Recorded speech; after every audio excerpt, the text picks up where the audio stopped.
hoje na Alemanha. Vejam, vamos lembrar que a Alemanha é o berço do protestantismo e que Bento XVI é o primeiro papa alemão depois da revolta protestante. Né? Nós tivemos a revolta protestante feita por Lutero, a data, né, para o pessoal que não é muito acostumado à questão de datas, a data é 1517. Essa é geralmente a data que se coloca como o marco da Revolução Protestante. Bom, essa data, não é, marcou o quê? Marcou uma revolta. A palavra adequada para descrever o protestantismo é a questão da revolta. E é uma revolta marcada pelo orgulho. Isso é muito importante. Vejam só, eu já falei isso em alguns lugares, mas é importante colocar aqui outra vez para clareza. Existem católicos orgulhosos, não é? Certamente Padre Paulo Ricardo é um deles. Ou seja, existem fiéis católicos que são marcados pelo vício e pela doença do orgulho, e eu certamente sou um deles. Só que o catolicismo, ou seja, a religião cristã, como Jesus a deixou nesse mundo, o catolicismo é humilde. A Igreja Católica é humilde. E certamente existem protestantes humildes. Mas, devo dizer, o protestantismo ele é, por princípio, soberbo. Por quê? Porque o protestantismo ele nasceu numa época de individualismo. Nós vamos recordar o que é que está acontecendo, não é? Na época da revolta protestante no século XVI. A Europa, ela redescobriu, digamos assim, o paganismo. A Europa acabou de sair de um movimento que ainda está acontecendo durante o século XVI, de uma certa forma, mas um movimento que chamava-se Renascimento.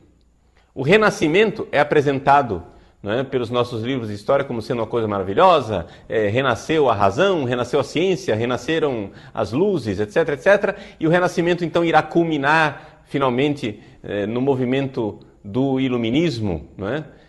Que virá depois no século XVIII, XIX.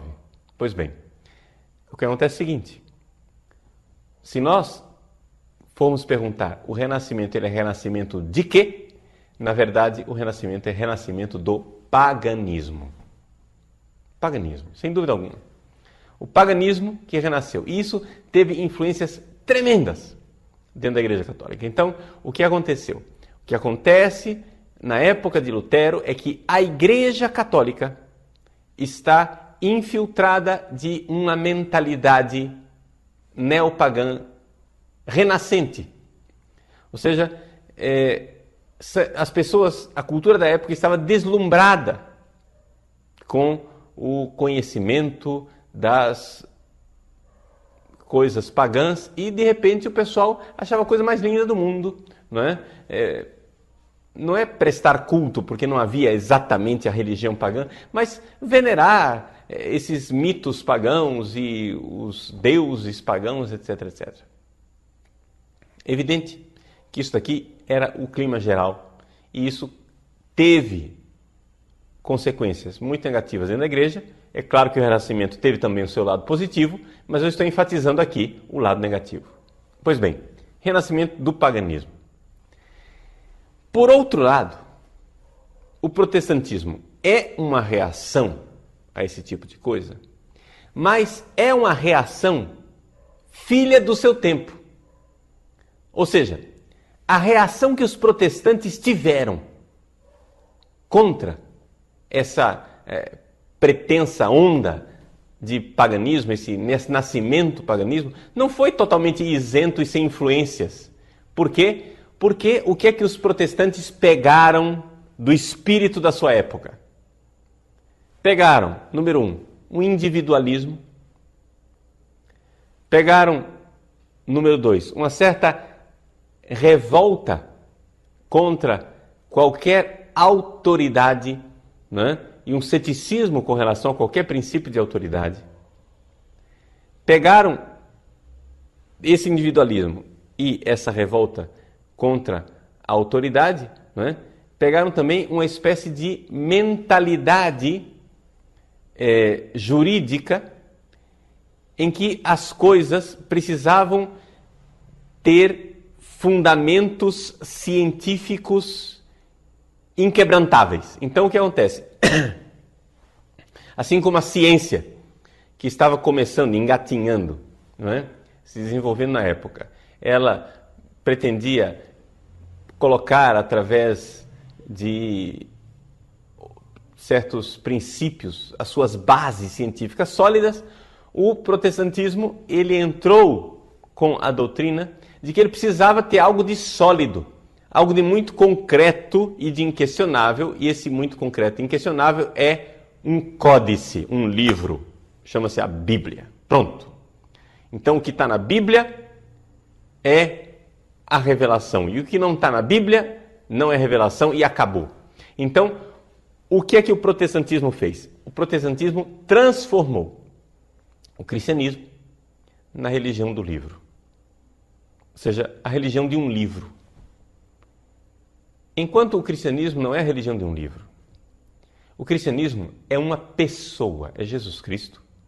E essa pessoa está viva na história em um corpo vivo chamado igreja. Então, veja, isto é o cristianismo desde o início. Quando Paulo cai no caminho de Damasco, não é? São Paulo, que é um herói para nós católicos e é também admirado e é um herói para os protestantes. Quando Paulo cai no caminho de Damasco, a experiência básica de Paulo é que ele estava perseguindo cristãos, pecadores, homens e mulheres normais como eu e você, colocando na prisão, e Jesus aparece no céu e diz, na sua luz ilumina Paulo, e diz: por que me persegues? Ou seja, essa realidade de que Jesus está vivo num corpo vivo que é a igreja. Jesus não disse para Paulo: Paulo, por que não veneras a minha Sagrada Escritura? Porque Paulo fazia isso. Venerava, não tem dúvida nenhuma. Agora, é evidente, o Novo Testamento não existia ainda. O primeiro escrito do Novo Testamento mais antigo, a primeira carta de São Paulo aos Tessalonicenses. O próprio Paulo iria compilar, né? Iria começar a escrever. Mas já havia igreja antes de haver o Novo Testamento, né? O Novo Testamento, ele é palavra de Deus, é uma expressão da palavra de Deus, sem dúvida nenhuma. Mas por quê? Por que Deus é o autor do Novo Testamento? Porque ele é o autor da igreja. Porque existe uma igreja, e esta igreja gerou o Novo Testamento, inspirada por Deus. O que acontece? O princípio protestante é um princípio onde o orgulho diz: não, eu não quero depender de nenhum pastor, não quero depender de nenhuma autoridade humana, eu quero ligação direta com Deus. Então, Calvino, Lutero inauguram uma forma de enxergar o cristianismo totalmente fora da tradição que já tinha 1500 anos, então, na época deles. Ou seja, eles querem agora se pendurar num livro, na Bíblia. Veja, eu não estou sendo contra a Bíblia. É evidente, a Bíblia, nós estamos no mês de setembro. Aqui no Brasil, nós celebramos o mês da Bíblia. Nós temos uma veneração imensa pela palavra de Deus transmitida por escrito. Mas a Bíblia é a palavra de Deus transmitida por escrito, só que a palavra de Deus é uma pessoa, Jesus Cristo. A Bíblia é só uma forma de transmitir e de fazer com que a gente entre em contato com essa pessoa. É uma das formas. Agora, a pessoa de Jesus Cristo, o Christus totus, o Cristo total, é a sua igreja. Então vejam como é o princípio protestante. O princípio protestante é: não, eu não quero saber de ter sacerdotes que me representem diante de Deus. Eu quero falar direto com Deus. Acabou. Não me rebaixo a receber a absolvição de um ser humano. Não me rebaixo a receber a intercessão de Maria, dos santos. Os protestantes aceitam o ministério dos anjos, mas com um certo freio, porque se eles pudessem também varrer os anjos para debaixo do tapete, eles varreriam, para não ter intermediários. Mas vejam, esse frenesi que eles têm, essa coisa de que eles repetem. Não, mas o único mediador entre Deus e os homens é Jesus Cristo, o único mediador. Mas, gente, ninguém duvida disso. Ninguém duvida que o único mediador entre Deus e os homens é Jesus Cristo. Mas acontece que Jesus Cristo está vivo na sua igreja, sim ou não? Ele disse, estarei convosco todos os dias até o fim dos tempos. Jesus não disse assim, olha, eu vou estar com vocês, tá? A partir de 1517. Eu vou subir aos céus e vou deixar a igreja durante 1500 anos, ao Deus dará. A igreja que se lasque, que se vire, né? Ela vai por água abaixo. Então a igreja vai ser infiltrada de paganismo, vai ser uma loucura, uma maluquice católica e de repente, 16 séculos depois, eu vou me lembrar da promessa que eu fiz. Eu disse, eu estarei convosco todos os dias. Pois é, mas eu esqueci durante 1500 anos. Como é possível isso, gente? Como é possível Jesus esquecer da sua promessa durante 1500 anos? Eu estarei convosco todos os dias, até a consumação dos tempos. A igreja crê nisso, a igreja católica crê nisso. E crê, nós somos humildes, a religião católica ela é humilde, pode ser que eu católico, eu Padre Paulo seja soberbo, mas a religião católica me ensina a humildade de saber que Deus me dá as coisas, é Deus quem me salva, mas Ele me salva e usa instrumentos humanos. Sim,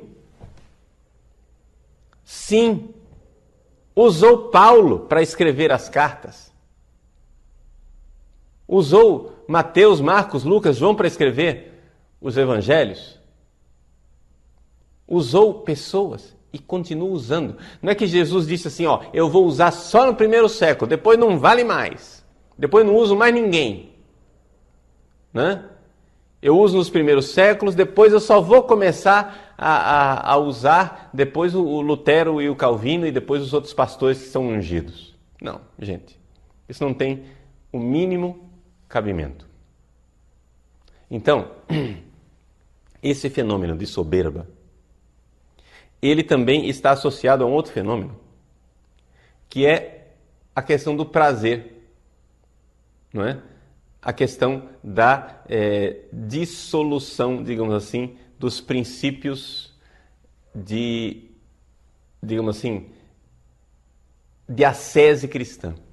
Então, veja, por exemplo, que enquanto se nega o Papa, os bispos, os padres, ao mesmo tempo os protestantes negam o celibato, a possibilidade de uma verdadeira santidade.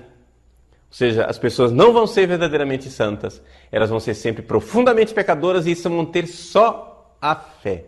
Como diz Lutero, né? Pecca fortiter, sed crede fortius, né? Peca fortemente, mas crê com mais força ainda, porque no fundo o homem vai ser sempre pecador, vai ser sempre miserável, vai ser sempre desgraçado, mas é a fé que salva e acabou. Não, nós católicos cremos que Deus, na sua misericórdia, usa instrumentos. Muito bem. Um dos nossos internautas que é evangélico protestante pergunta assim, mas padre, Jesus não disse que são as Escrituras que dão testemunho dele? Sim, Jesus disse que as Escrituras dão testemunho dele. E, sem dúvida alguma, nós cremos nas Escrituras e nós católicos veneramos as Escrituras. Onde é que está a diferença entre a abordagem católica das Escrituras e a abordagem protestante das Escrituras? É que nós católicos cremos que as Escrituras elas têm sentido se elas são lidas dentro de uma realidade orgânica que é a Igreja Católica. Enquanto Calvino, com o princípio da livre interpretação e do livre exame das Escrituras, o que é que ele fez? Ele colocou a Bíblia na mão de todo mundo, cada um interpreta do seu jeito, e aqui abriu-se a caixa de Pandora, não é? Desse relativismo que nós sofremos hoje em dia. Essa ditadura do relativismo que nós sofremos hoje em dia, não é? ela não é causada só pelo protestantismo, não é claro, é tudo fruto de uma mentalidade revolucionária que não é o protestantismo, né? E com isso já quero responder aqui algumas perguntas antecipadamente, algumas pessoas aí perguntando se o protestantismo tem a ver com o comunismo, com a KGB, com a maçonaria, nada disso, nada disso. Ou seja, são realidades distintas, né? Não vamos confundir. Você pode olhar para um processo revolucionário histórico, sim, sem dúvida alguma, não é? Mas não vamos colocar ligações diretas onde as ligações são ou acidentais ou indiretas, né? Então, só para deixar bem claro. Bom, o protestantismo, que eu estava dizendo, o protestantismo, ele interpreta as Escrituras com um certo relativismo, onde a pessoa, o indivíduo, é que será iluminado por Deus na interpretação das Escrituras. Gente, isso não tem o mínimo cabimento. Nós católicos acreditamos o seguinte, que as Escrituras elas são um valor, mas esse valor, que são as Escrituras, precisa ser interpretado dentro de um organismo chamado a Igreja. Vejam, a Igreja ela é um organismo vivo, que viveu 2000 anos. Como todo organismo vivo muda. Não é? O Padre Paulo, eu nasci há 43 anos atrás. Evidente que eu mudei em 43 anos. Porém, eu sou a mesma pessoa, existe uma continuidade. De tal forma que é maior a continuidade do que a mudança. A Igreja ela é um organismo vivo que continua através dos séculos, o corpo orgânico de Cristo, que continua através dos séculos. Pois bem, esse corpo de Cristo é dentro desse corpo orgânico de Cristo, em comunhão com Ele, que eu posso interpretar as Sagradas Escrituras. Agora um sujeito, sozinho, né? Iluminado por Deus, pode interpretar corretamente as Escrituras, mas pode também cair em erros tremendos, né? De tal forma que nós católicos acreditamos que nós somos muito pequenininhos, mas nós somos gente pequenininha no ombro de gigantes que vieram antes de nós. Nós temos aí toda uma história de 2000 anos e é assim que nós interpretamos a Sagrada Escritura. Essa é a diferença. Nós não somos contra a Bíblia. Nós só acreditamos que a Bíblia ela é um valor dentro do organismo vivo do corpo de Cristo e não com a pessoa individual sozinho.